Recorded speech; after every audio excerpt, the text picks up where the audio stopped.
Hello, before I begin this video, my name is Simon Prince. I'm a third year child and youth worker student, and this is my baking video. Now today I'm going to be making peanut butter balls.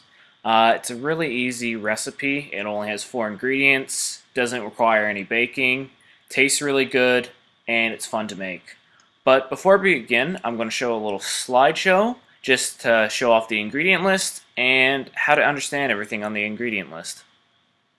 So we're going to be talking about how to make the peanut butter balls in this slide. So this is the list of ingredients here. We need a 3/4 cup of peanut butter. I'm using smooth, but you can also use chunky. 1/3 cup of honey, 1/3 cup of chocolate chips, and a 1 3/4 cup of oats. So you might be asking yourself, but wait, what are the funny symbols on the side and what does a cup mean? Well, I'm about to explain that. So a cup is the name of a measurement that is often used in baking. To get 1 cup of ingredients, you usually use a measuring cup or measuring glass. Down below here, I have what looks like a measuring cup and what a measuring glass is. So you might be asking yourself too, what are these weird numbers on the side? Well, they tell us how much of each ingredient we need to put in. So the numbers that look like this are called fractions, and they help us know how much of each ingredient we need to put in. For instance, we need 1/3 cup of honey, so what you'll need to do is find a measuring cup that says 1/3, and fill that measuring cup all the way with honey and put it into your bowl. Or if you're using a measuring glass, you pour your honey into the measuring glass until it reaches the 1/3 line. Still not sure what they mean? Well, you can ask a parent or trusted adult, and maybe if this is your first time baking, you could ask them for help. So, what else do you need? You'll need 1 large bowl, a measuring cup that says 3/4 of a cup, a measuring cup that says 1/3 of a cup, and a measuring cup that says 1 cup, or a measuring glass that says 1 cup.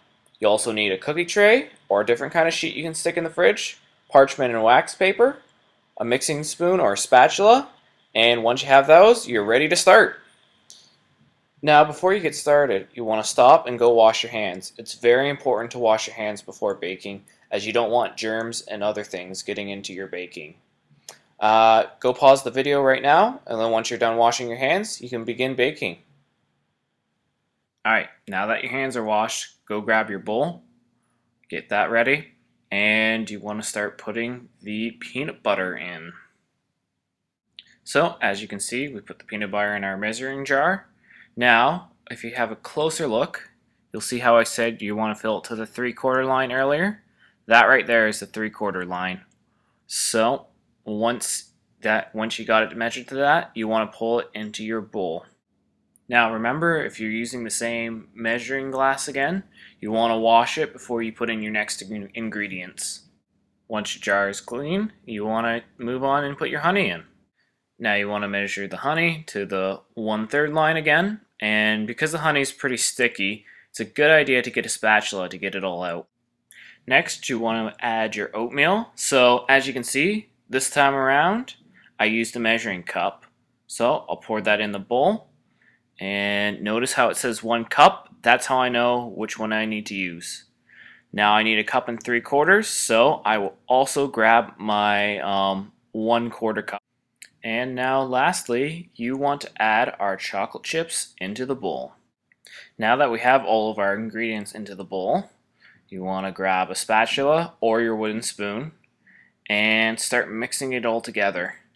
You should do this for about 2-3 minutes or until everything looks like it is all mixed together. Once you've mixed for 2 or 3 minutes, it should look something like this, and after this, you're ready to start putting it onto your baking sheet. So once you get your cookie sheet, you want to put a piece of parchment paper or wax paper over it. This is just to keep the peanut butter balls from sticking. Now the best way to put them on is either with your hands, a spoon, or an ice cream scoop.